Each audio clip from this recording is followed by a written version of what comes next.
The Human Founder Podcast by Gali Bloch-Liran.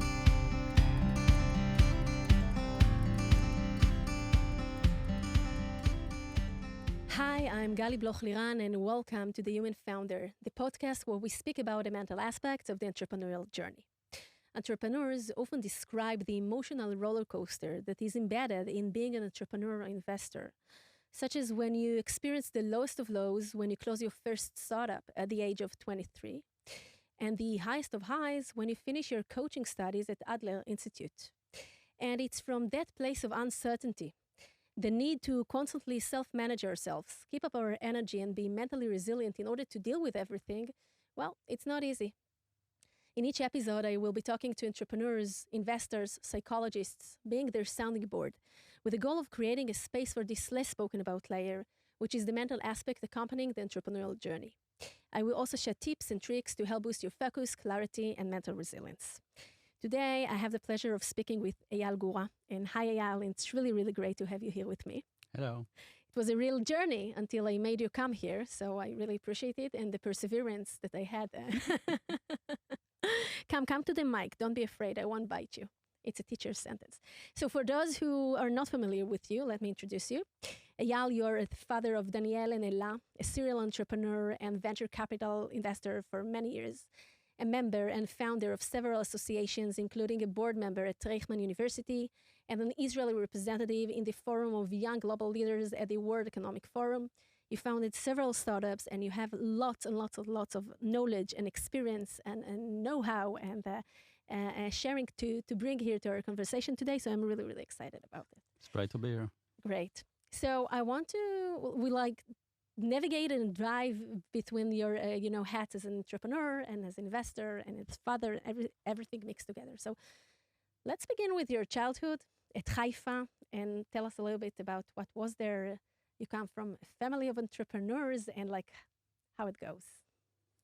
Yeah, so we had a good childhood in Haifa, and all we could see at the home was around entrepreneurship. So back then, my dad used to be a very famous entrepreneur, one of the early ones in Israel, and he left the house, so we kept reading about him and his pranks in the news. But my mom, that was the sole provider, she kept good care of us, and she owned several pharmacy store and a small cosmetic company, and everything we could have seen was around counting inventory during summer vacations, hearing about the employees, the team, the challenges, the banks. So it was all around us. So both myself and my younger brother Ron, we grew up with this context. So it was pretty easier for us to think in those terms and start our own journeys. And it's like you describe it as, okay, we grew up, daddy left, we grew up with a mom that was a CEO and she ran a chain of pharmacies, and we learned how to deal the money and the inventory and different vendors that we have, etc., etc. But let's dive deeper, because I guess that growing up without the father persona at home, like to support and to be there with you, and also other things that happened during your childhood, it has its toll, and it's like something that shapes your personality later on the road. So share with us a little bit about that. So being the first son of such family, where both the father leaves the house and you lose your role model in a sense, or the wannabe role model in a sense. And in addition, we also lost our brother to cancer in those exact ages. So nowadays that I know that those ages are considered the ages of the personality involvement, and so those were pretty traumatic events. And in the future, I had to overcome it and create a certain personality that can deal or try to deal with a lot of uncertainty in life. What was it for you at this age? You were like 10, more or less, 10, to get not even acknowledging it in the beginning, but actually to have this burden, of being the older brother, who like the older male in the family.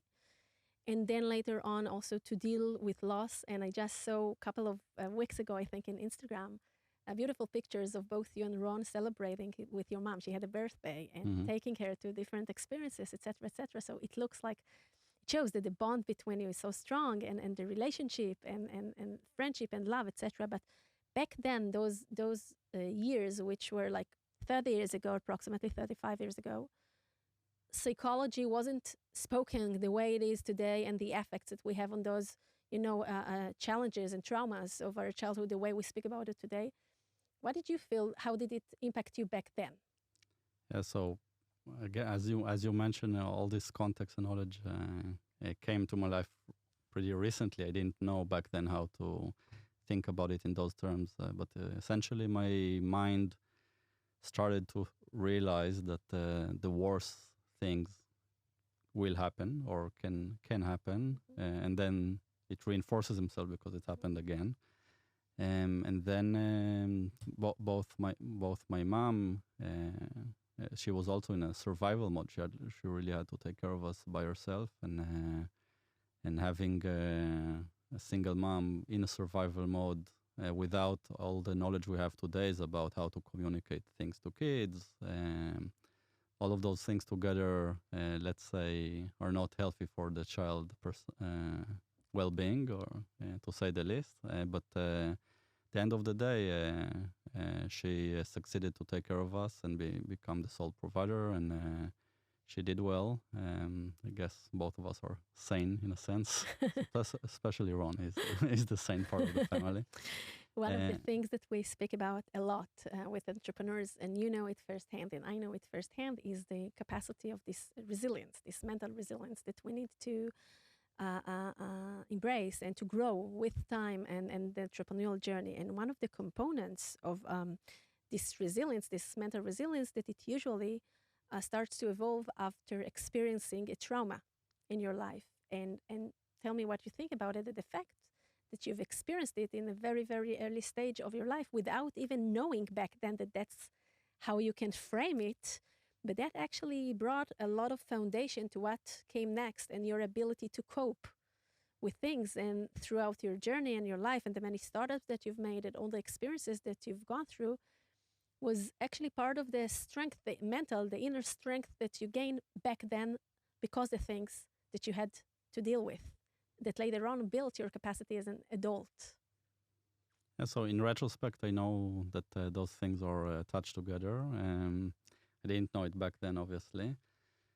And even until very recently, when we exited Zebra Medical like a year or so ago, I was on the verge of starting yet another startup, and I really had to force myself to stop and to figure out why the soul need to execute on those things in such an aggressive way. So it has been a year of a lot of soul searching and digging.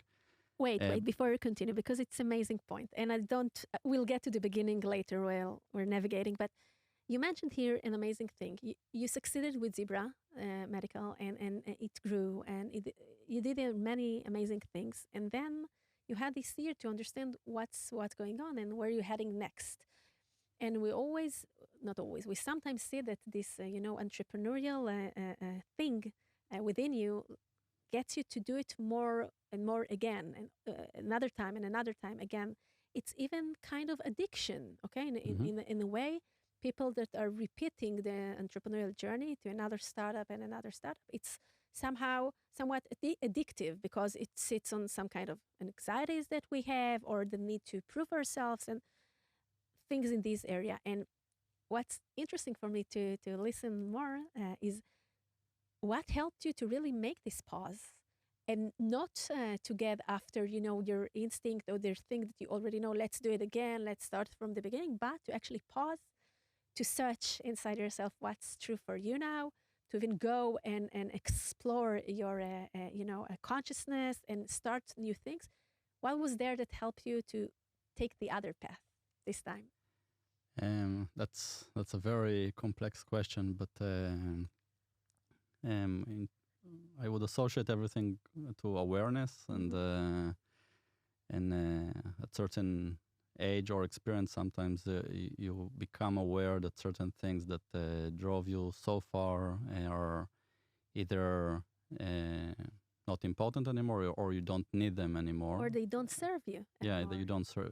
they don't serve you anymore, and then you start to question. So this questioning led me to interesting ports, if I can use Navy We just Navy spoke terms. about sailing, right? The Yeah, founder sailing. there were many journeys this year, literal journeys and other journeys, and you realize that certain things that were very ingrained in your brain, like algorithms, can be tweaked, and you don't necessarily need the old ones. It's beautiful, and I want to dive deeper, because you actually say, okay, I had many success. I did many things. We can, read all the bullet points of the things that you did in the past, and you start as an entrepreneur at a very early stage. But you say how at the age of 40, approximately, maybe a little bit later, something in the awareness, in our consciousness, actually expands. Mhm. And things that we used to see as this is the go-to, this is what we should do, we start to question them. Now, at certain age in our life, we don't necessarily allow ourselves to question things, because there are other needs, in Maslow's pyramid that we need to fulfill. But when this is more like fulfilled, we have the ability to expand the awareness and to ask other questions. And then you had this, a stop and this pause sign, and you said, wait, let's see what serves me now. And maybe to build algorithms, I want to build a new kind of algorithms now to explore myself, to explore others. And you describe how from this rising awareness, actually many new things came into your life. And this is actually emphasizes the power of pauses and the ability that we provide to ourselves even before inhale and exhale, right? When you have this, let's hold it for a second, then, right? So this pause, if we take mindfulness into life, that we practice, it actually help us in, before we make decision, wait, to ask their questions, and then to get new answers that we didn't allow ourselves even to ask before. And I think that during the entrepreneurial journey, it's something mandatory, because first of all, it has the criticism ability within us, like to ask questions, to check again, not just to go with the flow because this is what is expected from us, and also to reevaluate the market, to reevaluate the product, and to reevaluate ourselves within this journey. And you speak about like expanding your consciousness. So tell us a little bit about what happened during this year and later on. So, just to take a step back, Okay. I have a more formulated way to. This is how I explain to myself what's Okay. going on. And nowadays that everyone speak about AI and neural networks, it's easier. Yeah. When we started Zebra, no one spoke about it. We didn't even know it's going to be the AI company for radiologists. So we used computer vision and image processing, and then it was called machine learning, and then deep learning. But now everyone call it AI. But essentially, this is exactly how our brain works with neural networks. We don't need the artificial intelligence. There is intelligence. And so I'll give you an example in terms of how we take to market medical devices products that are based on data. So let's say we had an algorithm that we built in Zebra with our amazing team. So we would submit it. We will see that the results are amazing. Let's say it's 95% accurate. We were all excited, and then we'll say, okay, this is better than a human being. Let's take it to market. But then you have a regulatory body. It's called the FDA. Yeah. They tell you can't just take it to market. You are touching people's lives. So we need to check if it's safe or not. So then you submit everything to the FDA, and in the first or second time, guess what's happened? You get back an answer that it's not safe. You say, how come it's not safe? It's 95% accurate. And then they tell you that the data that you used is not sufficient. You need to have, like, let's say, more older ladies, more CT scans from a GE device, more diverse population. So on our side, we were lucky because we had access to all the data we wanted. So we will just reorg, get all the data, we'll clean it, and we'll deploy the algorithm again. But now it's not 95%, it's back to 80%. So you work. After a few months, it's back to 95%. You submit it to the FDA, and now the FDA tells you, okay, it's safe. Now you can market it. You can take it to market to touch people's lives. But now let's examine what are we doing with our own personalities and soul. So when we are in the certain age, in different psychology practices claim different ages, but essentially between the age 5 and 10, the personality evolves. And then certain things happen. You may call it traumas. Sometimes it's like a very bad trauma. Sometimes it can be someone that told you something nasty in school. Sometimes it can be a big brother that told you something. But certain things happen during this age. Experiences. Experiences, and then basically you start to build an algorithm based on those experiences. So you start to say, okay, this is how the world works. If I go to school like this, they tell me this thing. If I'm well behaved, I get this feedback back at home. My mom is happy. Different things.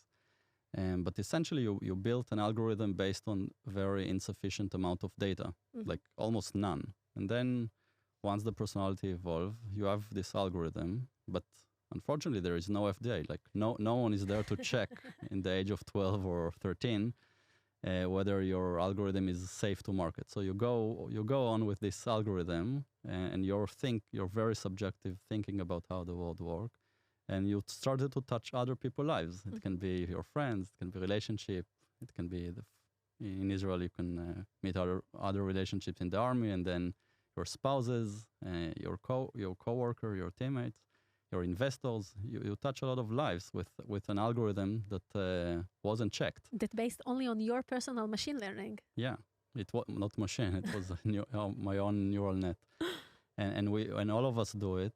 And the education system or religious system are not equipped to touch those things. And then you have things like what we see in the news about certain people that are trying to occupy another country or to demolish their democracy or whatever. But it's all based on personality.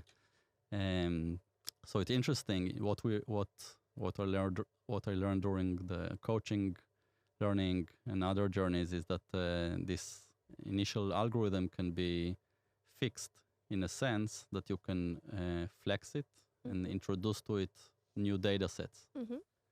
So during psychological treatments, during psychedelic journeys, during coaching, you can still use the same algorithm, but you can tweak it in the sense that it will be retrained on sufficient data sets about other things that happen to you in your life, other achievements, other good things, and then you can tweak things. So it's very interesting, and I like the metaphor that you used here between what happened in zebra and our personal life. And I would like to emphasize several things here. First of all is the perspective. That with time, sometimes we look at things differently than we used to look at them at the same moment. Like the retrospective perspective that we have on things, it's wiser, we can learn from it. And what we saw as 10 years old is different than the way we see things at the age of 20, 30, etc. The second thing is the understanding that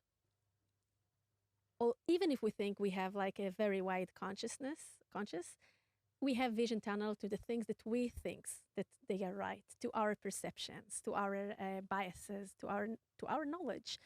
And the more we'll be able to expand it and to understand that other people has other standings, other positions, that there are other truths in this world that we need to open our ears and learn how to listen, and then to ask ourselves, what's true, to tweak our internal algorithm, because we can learn from others' experiences and others' neural networks, etc., etc. And nowadays, so opening the consciousness is much more spoken than it was like 30 years ago. And we see it a lot through coaching, for example, that I know that both you and I are very into it and we appreciate it and we learn the things that they do. And I would also like to deepen the conversation a little bit about substitutes or psychedelics that are really in recent years, let's say in the recent decade, more or less, it came back into the common conversation, which was somewhere in the 70s, what was much more common to speak about the impact and effects that it has. And we see it sometimes in tech. We see it sometimes with people who are in very peak performance using it, and also to treat things like PTSD, post-trauma disorder, stress disorder. So from your knowledge, from your exposure to these areas, tell me a little bit, how do you see it? Yeah, so I'll try to maintain on the meta level because those are very controversial and also cutting edge things that are still being in research. So we just try to bring here and to open the spectrum of knowledge and thoughts. So in a sense, it goes back to what I said earlier about bringing new data sets to the same algorithm or to trick your algorithm. You mentioned that people are getting more perspective during their life, and this is how they tweak. But actually, most people, the way those algorithms work in our mind is that we will take the insights and data points from things that happen to us, and then we will reinforce the same algorithm. We'll say, okay, this is why it happens to me because I am that and that, and it's and actually we are reinforcing the same behavior, and we think that it's justified, but again, the initial data sets was the wrong one or insufficient one. So, and during the years, our mind becomes less flexible. Scientifically, you can actually measure the amount of communication between different parts of the brain, the connections. And obviously, when we're very old, we can hit things like dementia. But during the years, we are losing touch over there, and so we are becoming more strict. And the algorithm is harder to change. So specifically with traumas, and it was very well tested on PTSD, they showed that the fact that you can flex the mind again, you can bring the mind back to almost where it was when we were child. And then when the mind is more flexible, you can then introduce a new suggestion, new perspective, in a sense, new data sets. And then people can heal from traumas. And it's actually ironic that we are talking about PTSD here, but when they research entrepreneurs, even post very successful exits, and also after closing their companies, and the mutual thing is that the experience, regardless whether there was a huge financial success, is a traumatic experience. And in the venture community and entrepreneurial ecosystem, there isn't yet a platform or much knowledge around how to treat and heal those traumas, whether they were very successful exits or not. So you mentioned here several things. I'll start with the last one. We started to talk more about failures, okay? Learning from failures. And this is already a more common conversation. But there is also I'm not sure if to call it the fear from success, but how to contain success, how to deal with success, because it's exactly what you said. Even if I IPO my company within the NASDAQ or NICE, and it's a high performance and it's a very good thing, the vacuum, the loneliness that I might feel afterwards, because I had something huge, it was mine, now it belongs to the public. I had to be on such a high pace all the time, and now all of a sudden it's a bit different. It changes the rhythm, the internal rhythm. So as an entrepreneur, I can react to those things in different manners. And it's very important to put it here on the table that also to be with the high successful moments, it's also very, very complex, because then all of a sudden we have this prestige or what the society think about us. Or then all of a sudden there's a lot of money involved there, and then how we address this money, and does it impact our lives or not? Do we change our behaviors or not? What does it do to the family? What does it do to the children? So this is just the aspect of money. But also now I have much more responsibility, and it's for the public. So I can go forth, and there are many aspects to look at this, but the fact that to be in this possession of a really huge success is also very, very, very complex, and we need to digest what happens there. That's first. Second thing, and again, I'm not expressing an opinion here. I'm just putting here in the conversation. So we see more and more entrepreneurs, by the way, not just entrepreneurs, also people who are not entrepreneurs, using substitutes and those kind of materials in order to really to expand their consciousness and to dive deeper to other places. And of course, it has also its risks. But the fact that, we're being able to see things in more in a deeper perspective, to listen to criticism in a different way, to touch and heal our traumas from the childhood or from later on our lives. So sometimes even if we had a bad relationship or a boss that treat us in a bad manner, those all kind of traumas, it really opens a new kind of spectrum. So this is one thing, but also sometimes I hear entrepreneurs talk about it, that it has other advantages. One thing is that it gives them a lot of creativity, and they need to be in peak performance all the time. So it actually helps them to be in this situation. And another thing is that it helps them to hold this stress, these stressful situations that they are in all the time, because they have to deliver and deliver and deliver. So what's your opinion about it, or how are you familiar with it, or entrepreneurs that you are, in touch with this regard? When you look at it from a neurological perspective, all this anxiety and stress, and also the traumas, essentially it has to do with certain receptors in the brain that's supposed to receive a certain relaxing pulse with the serotonin, and they don't. So what's happened is that the anxiety is still there, or the urge to succeed that is still there, or the urge to break walls, or the need to doubt reality, and to see something that other people don't see, and to doubt that they actually understand what they are saying if they tell you, no, you're not going to succeed. Essentially, all those things are like an open loop, and that need to be closed by a pulse of serotonin, but it doesn't. Some of it is because of the receptor or the trauma. Some of it is because things that we now call OCD and others. Those things are amazing for certain part of the entrepreneurial journeys, when you need the relentless founder to keep knocking on investor doors and hoping that the 201 investors will say yes, even though 200 said no, or to doubt the reality. So if they look on a certain workflow in a very established industry like healthcare or fintech, to say maybe it doesn't need to be like this, maybe it should be better, and keep asking those questions. So all of those things are great for the entrepreneurial journey. At certain points, sometimes it's becoming destructive. Sometimes, and especially when you're in scale mode or growth mode, and you need focus on one thing, and how to scale one thing, and how to really empower people to do their own thing. And then you need actually less new ideas every day, and less questioning every day, and just to let it run and execute. So at certain pieces of the company or certain part of the company in certain times, those things that we mentioned earlier are great, but sometimes it can be very destructive.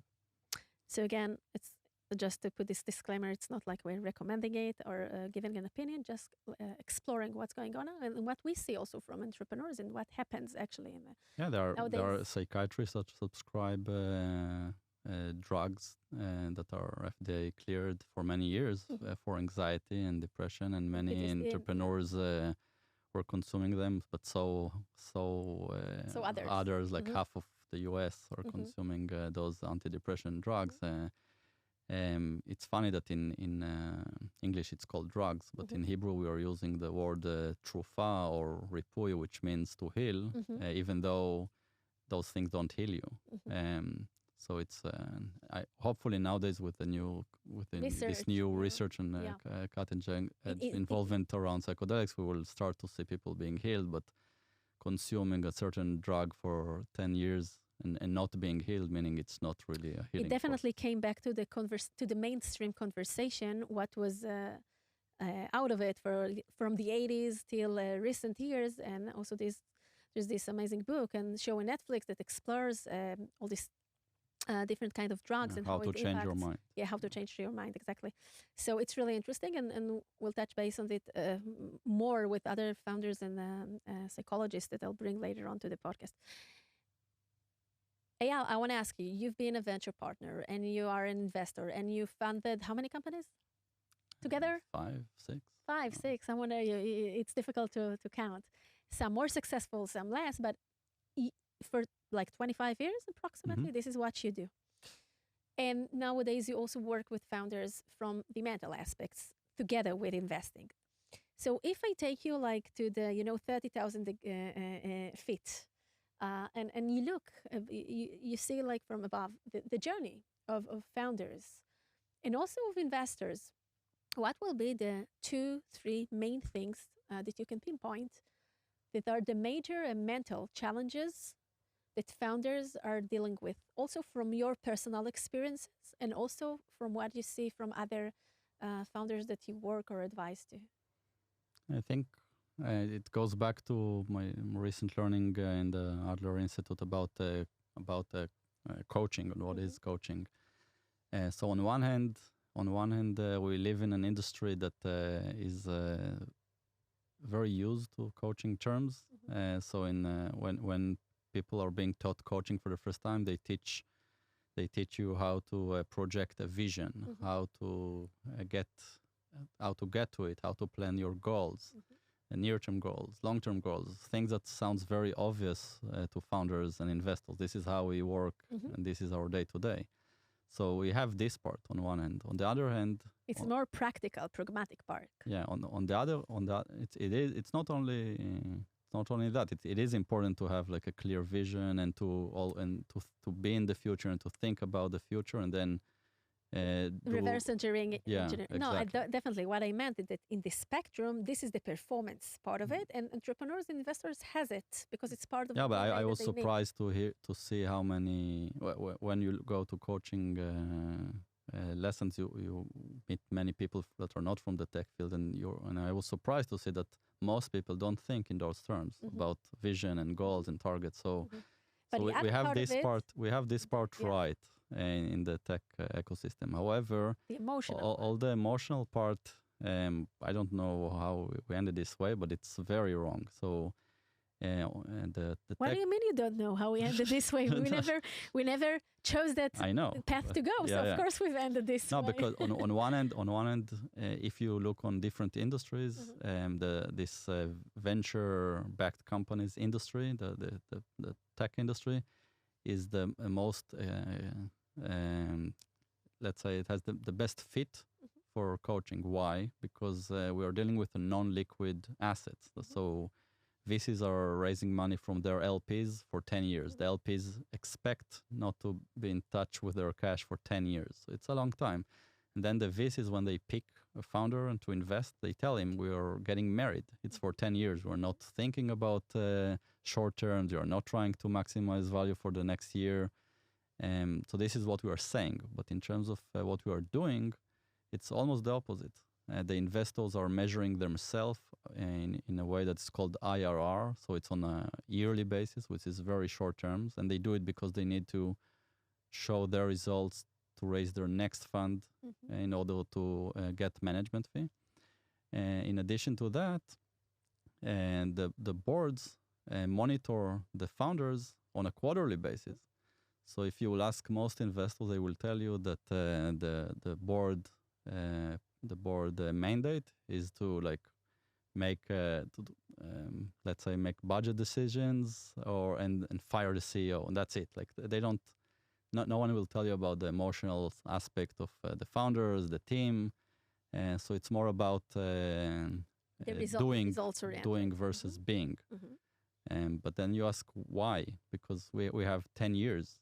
Why not invest the first, let's say, 4 or 5 quarters of this marriage in building those muscles so that year 9 and 10 will look very different than what will happen in year 3, 4 if we don't, which if you recall, many of the companies get shut down obviously because they ran out of cash. But if you ask why they ran out of cash in a certain thing, you see a lot of founders issues, fights, board fights, things that are not aligned, different strategies that are being replaced. And I think many of those things can be overcome with the right approach of coaching versus monitoring and CEO replacing. I really like what you're saying, and it brings several thoughts. First of all, there's like in budget, we have the plan and the actual, right? So also for VCs, like the plan is 10 years, but the actuals, it's not 10 years. It's like every 3 years approximately they raise the next fund. So maybe it's a lie to think about it like 10 years perspective, because it's not actually. And maybe we also need to change the perspective that it's not a marriage for 10 years, because we are raising the next fund every 3 years, and we want to check the results on quarterly based. So something in the alignment from this point of view. The other point of view, it connects to leadership. And I think that nowadays we see it more and more, especially with all the crises that we have now in the tech and in the world, in the financial world in general, with all the layoffs that we have and the difficulty to raise funds for startups. And beyond the money, what we see is that we need the engagement of the people, the teams with us. And even if we let go people, the way that we do it, the way that we choose to do it, and also those who stays, who are the ambassadors and the champions to really help us get to the next round and later on to bring the new people. And our behaviors as leaders is so fundamental and so crucial in those stages. And this is the way we look at companies today, the way that we need to build them, and the way that we look at CEOs and how do they address people. We saw it with Elon Musk versus others, right? And it goes back to what you said, that if we look at companies, that we grow companies as a journey that has various phases. It's not just the phases of raising the funds, like the pre-seed, seed, A, et cetera, but also how we really evolve the companies and how we give them the right skill set and how we help the founders grow. Because it's true that the average founder in the US is approximately at the age of 40, and these are the most successful companies. But for example, here in Israel, we see many, many founders much younger, at the age of 25, 30. They are less experienced, they less have leadership muscles in the place, and we need to help them gain it. And I think that the average investor, not average is bad, but the common investor, to say, they don't necessarily know how to balance it between the need to prove themselves and the IRR and, how we get the carry in the next round, at the next fund, and on the same page to support the startups in what they say, in what they need. Now, there are many investors that say that they do it, but de facto, and we see here now with the crisis that is happening, many of the founders are feeling that they lack this support and lack this emotional support.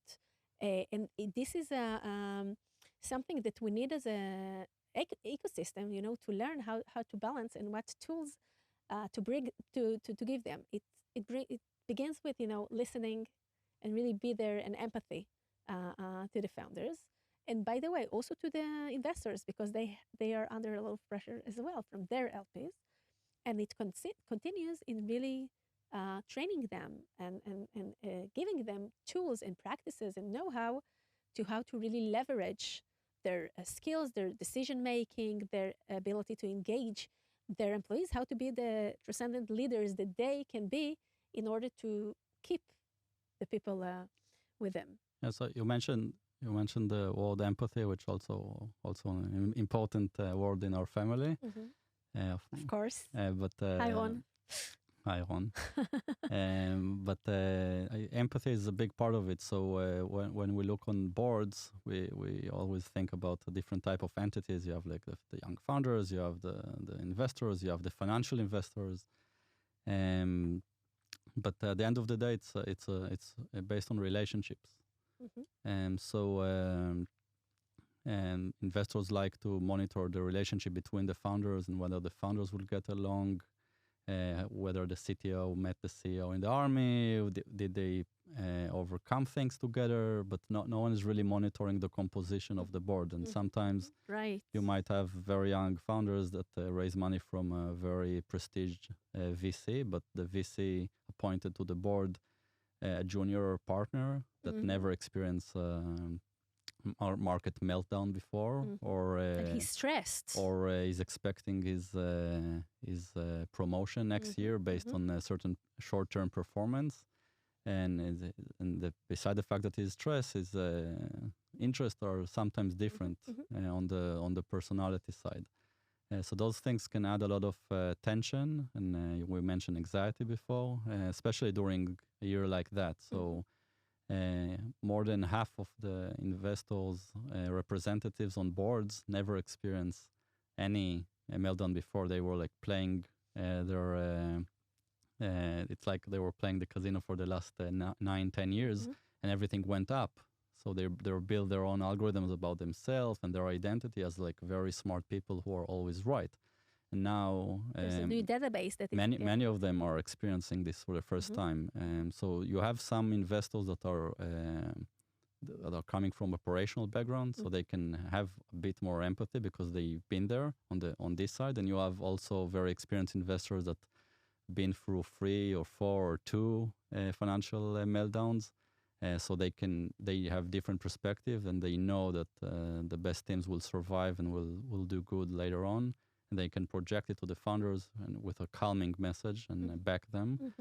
But you have all the rest, and what we see now in terms of massive layoffs and board anxiety is because of all the rest. It's a beautiful point that you just raised, and we can speak about the board from various angles, but really one thing is the maturity of the people that sits on the board and the experience that they bring with them, and how much it's both maturity and style. How much patience they bring inside, how much how big is the container that they have in order to be with these situations and understand that it's another wave, and every couple of years we have a wave, because this is the way life happens and economic develops and happens, and to hold it and to hold everything that happens, and empathy has a lot to do with this. But I remember that you and I both were in a conference a couple of weeks ago about mental resilience of founders, and I remember that it was, I think, Eyal Gura, right, that said this statement that I'm just going to say, that we spoke about, okay, so if we think that we need to coach both founders and also investors in order to bring more empathy and more communicate, to leverage their communication skills and to be more present and to learn how to navigate in this emotional roller coaster. And he said, hey, but look at all the big, names and all the big CEOs of the most successful companies, and they don't have it, and they did it their way, and they only looked at the ARR and they succeed. And I remember that you and I both spoke about it later on outside, and it's like, how do we balance it, and how do we bring this acknowledgement that there are successful stories like that, but at the end you want to see how companies evolve, how companies grow, how companies stay for many years, how does people feel within the company, what is the culture? It's different parameters that also search and check other results. So what do you say about this? Did you understand me? Yeah, the last time I heard that this podcast is about the human founder. So if we had a podcast about the human investor, then I would say that Zohar Gilon was right, because he's looking at it from a portfolio perspective. Yes. So once you manage a very large portfolio, all you need in order to create amazing results is like one amazing success, like we mentioned Elon Musk before and others, and all investors have their own share of play of success, and on this 1 or 2 companies can create amazing results for the entire portfolio, and you can actually shut down all the rest. But we are not talking about the human investor, we are talking about the human founder. So if we want to maximize the chances of a certain company to be successful, and the founders team to maintain certain sanity and well-being, then we need to put a lot of emphasis on those things around personalities, communication, awareness expansion, and things like that. So we'll add something on it because it is the human founder. By the way I see it, investors, they're also kind of founders in their VC, okay? They also need... If they found it. If they're founders, right? And they run also a startup that's called VC, and it has its stages, etc., etc. And founder, the capacity of a founder can fit to many different things. And I think that what lies beneath it is the understanding of the perspective that the person is speaking from. Because like I was speaking from the investor perspective, and you just mentioned the startup perspective. And I think that learning how to see the filter, the perspective that people speaks from in different positions in life is very crucial to understand what they actually want or do or say, and to leverage the conversation. So that's one thing, and it connects also, because when we build stronger companies and stronger founders that are more resilient and they know how to create psychological safety and to navigate their emotional strategies. So the people with them, the team, they feel better, and also later on better results come with this. So we need to press the pause button in a second, but because you're Harry, and we spoke long before because we had an amazing conversation, and I'm not regretting at all.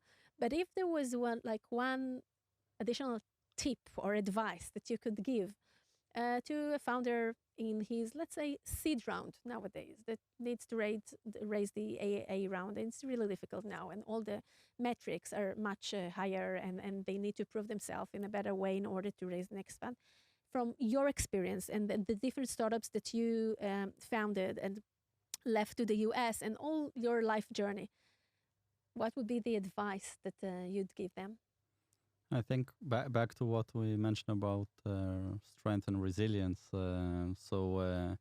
Especially during those times, it will help a lot to every founder to have a group of other peers that they can speak with and consult with in a very authentic way, without all the fake it till you make it mambo jumbos that sometimes the VC community encourage them to be associated with. We have few of those peer groups in Israel, even one that sells in the sea once a year. Yeah, maybe I want to join the next one. Maybe. We need to think about it. I think this year is already subscribed, but next you can try to next year. It's an amazing group. Started by Ori Lav and Yaron Galain, and the founders, both female and male founders, are sharing authentic experiences and learning from each other. But regardless, you can find other groups. It can be like 3 or 4 peers that you can constantly engage with and consult.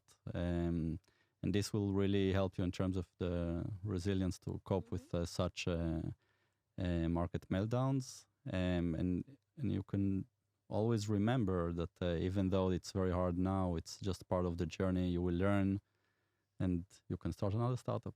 And there will be other difficult things, but this is all part of the process. This is part of the journey, and that's actually what it is. It's a journey. It's a journey. Wow, Eyal, we spoke about so many things, and we can sit for hours, but you have to go.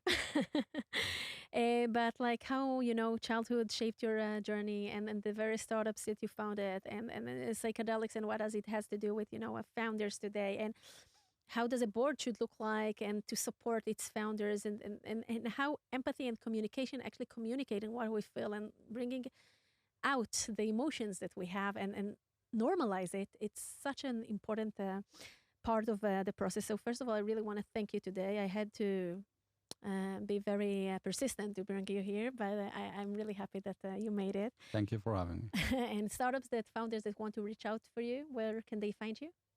They can reach to you and find He's keeping the... To all our lovely listeners, we're going to hit pause. That's something I tell to my entrepreneurs in the clinic in between sessions. If you enjoyed listening, I would really appreciate it if you share the podcast with people who you think would derive value from it. Thanks to the amazing studios at Google for Startups. You see, Yuval, I didn't say Google Campus. I say Google for Startups that allowed me to record all this content in here. Feel free to visit my website at galiblochliran.com and leave your details there if you wish to be updated and learn more about the mental aspects of the entrepreneurial journey. Also, be sure to follow my podcast, The Human Founder, in any of your podcast apps. Let's hit pause. Till next time. Thank you, Eyal. Thank you. The Human Founder Podcast by Gali Bloch-Liran.